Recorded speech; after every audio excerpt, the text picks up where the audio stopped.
Hi, hello. I'm Cláudia Barroso. I work in the Administrative Modernization Agency of Portugal. I'm head of the International Relations Unit, and I work in the IT area for more than a decade now. I've been in the private sector.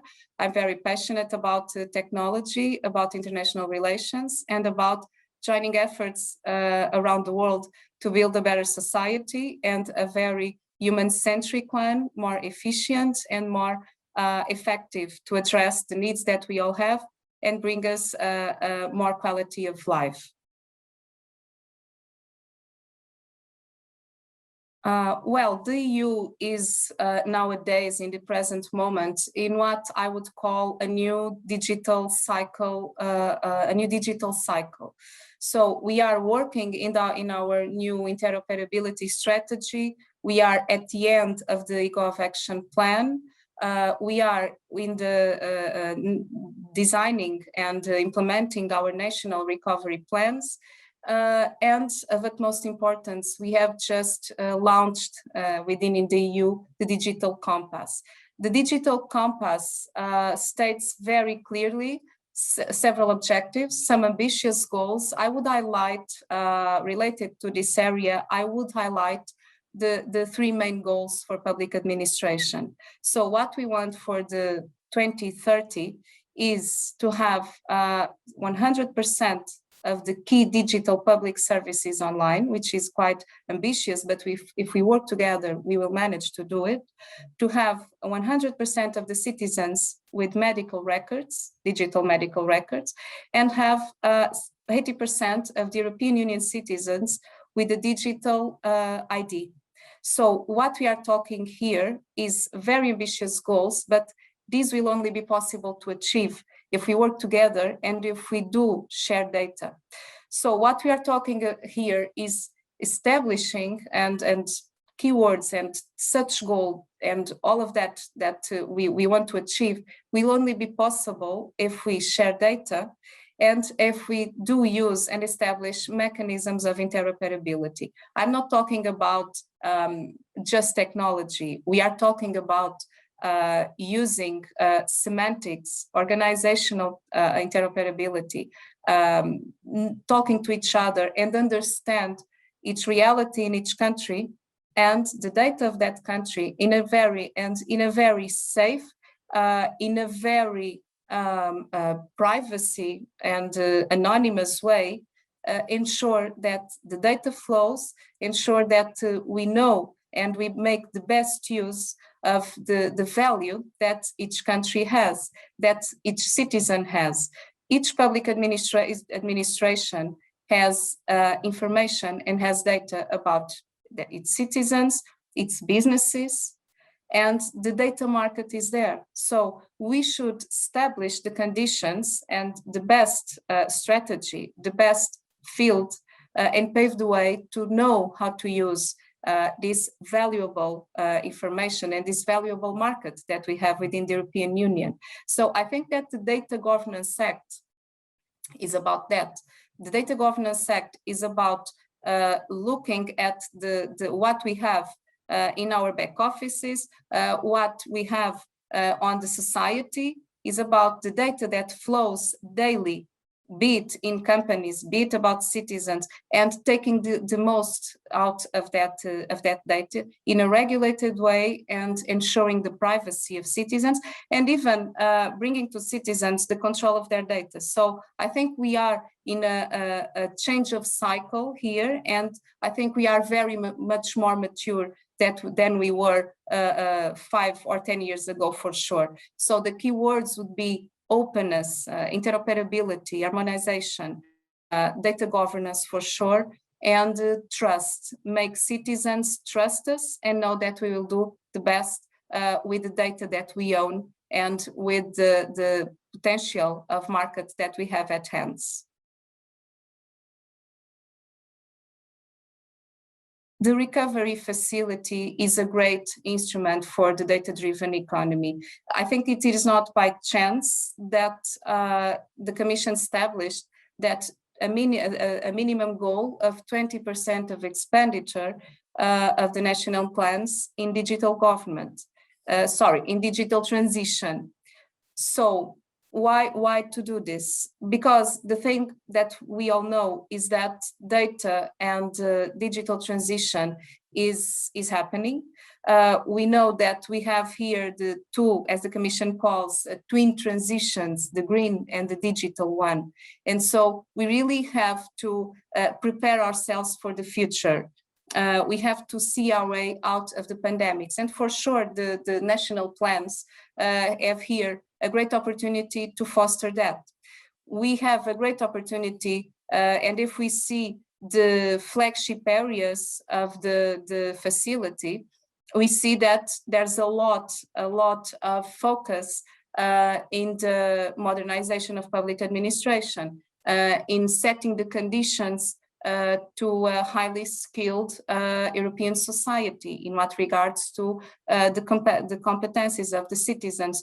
So the facility really, in my view, sets and paves the way for a digital transition of the European Union.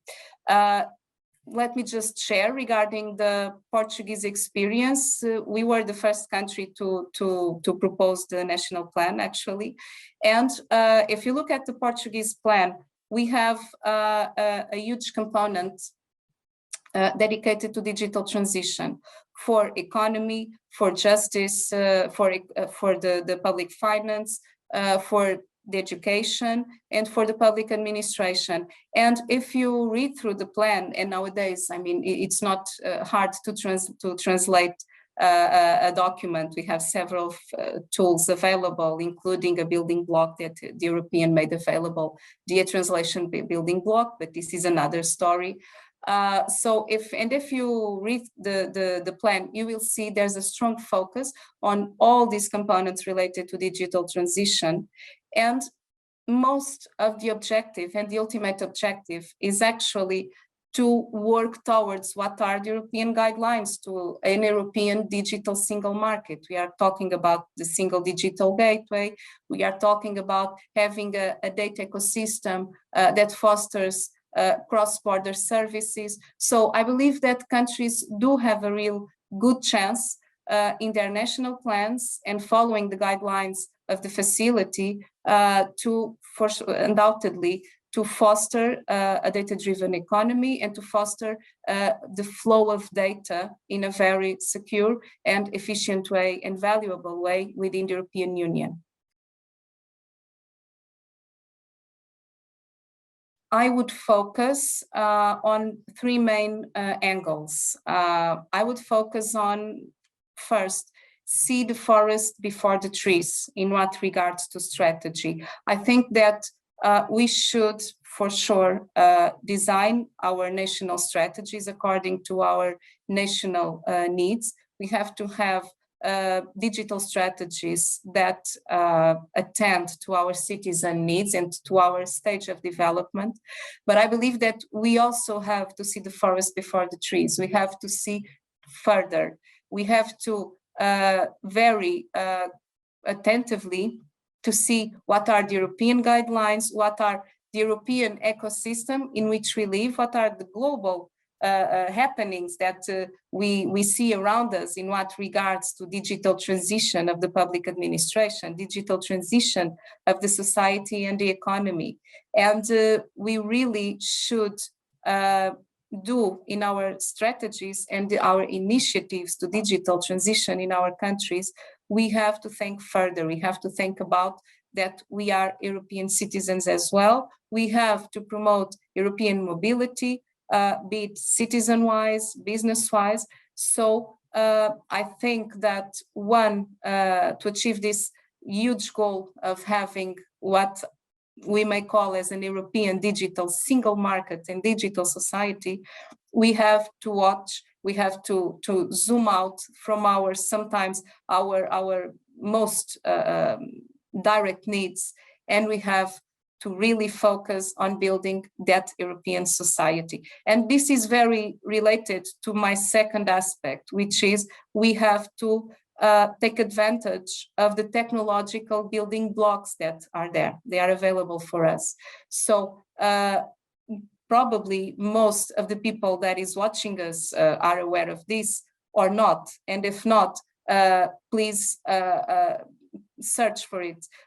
We have nowadays, and for the last few years, for the last long years, we've been working in what we call the building blocks. So we have a lot of common technologies, common specifications to really build this digital European ecosystem. So we are talking about interoperability. We have the building block of e-delivery. We have the building block of the digital identity. What I'm talking is we have very easy to use and sometimes financed by the European Union technologies that were developed with member states to connect us and to help us to make the best use of the data and of the systems that each country has. So we work as an European public administration. So we should really design our strategies according to this ecosystem in which we live. We should adopt and make the best use of the building blocks that we have available so that we build our European home and enhance our systems even and enhance our capacity of deliver services and organize ourselves even within our countries, because these are technologies that were tested and that are really available for usage. And at the end, and as a glue, we have to be capable, if we really want to move forward in this data-driven ecosystem, we really have to be capable of manage regulation wisely. So the data market is there. One example is, for example, the artificial intelligence. The European Commission just launched a proposal of regulation, and that really is needed, because public sector is using AI, the private sector is using, as we all well know, is using AI for a long time now, and we must use it as well. We must use it ethically. We must use it in the best value for society and in the best respecting the most basic European values. But we must have a regulation, but we must have it fast. And so manage very wisely regulation in what regards to data and in what regards to building within the European Union a data-driven economy and a data-driven society, in my opinion. As I've said before, I believe we are in a new digital cycle within the European Union. So yes, we had the digital compass, the new interoperability strategy, the end of the Ecco action plan. We have the recovery and resilience facility. And we had really recently in December 2020, we had signed the Berlin Declaration on a value-based digital transformation of the public sector. So I believe that all these instruments can really help member states to design its public policies regarding the citizens, the businesses, and regarding its digital transitions. When we talk about Berlin, we are talking about trust and security. We are talking about interoperability, about ethical use of AI, about digital sovereignty, which is of the utmost importance for the European digital single market. And so all of these instruments are, in my opinion, very good, useful, detailed, some of them with KPIs, metrics, objectives, very detailed timelines, very detailed percentages. And so we have here very good instruments to help us navigate in this digital transition that we all want until the 2030, or that we all want until 2025. So in my opinion, I invite every colleagues, every interested parties to check these instruments, to really go through them and see how they can be useful and help you as well, building the policy and the strategies that you need to take a step further in your countries in what regards to digital government of public administration, and even to build our European digital single society. Well, thank you for having me in this panel. Thank you all fellow colleagues for their very interesting interventions as well. And I hope next time I will be there in presence, and I wish all our colleagues a very interesting event, and I hope that we all achieve what we want, which is a more connected and digital society for us all. Thank you.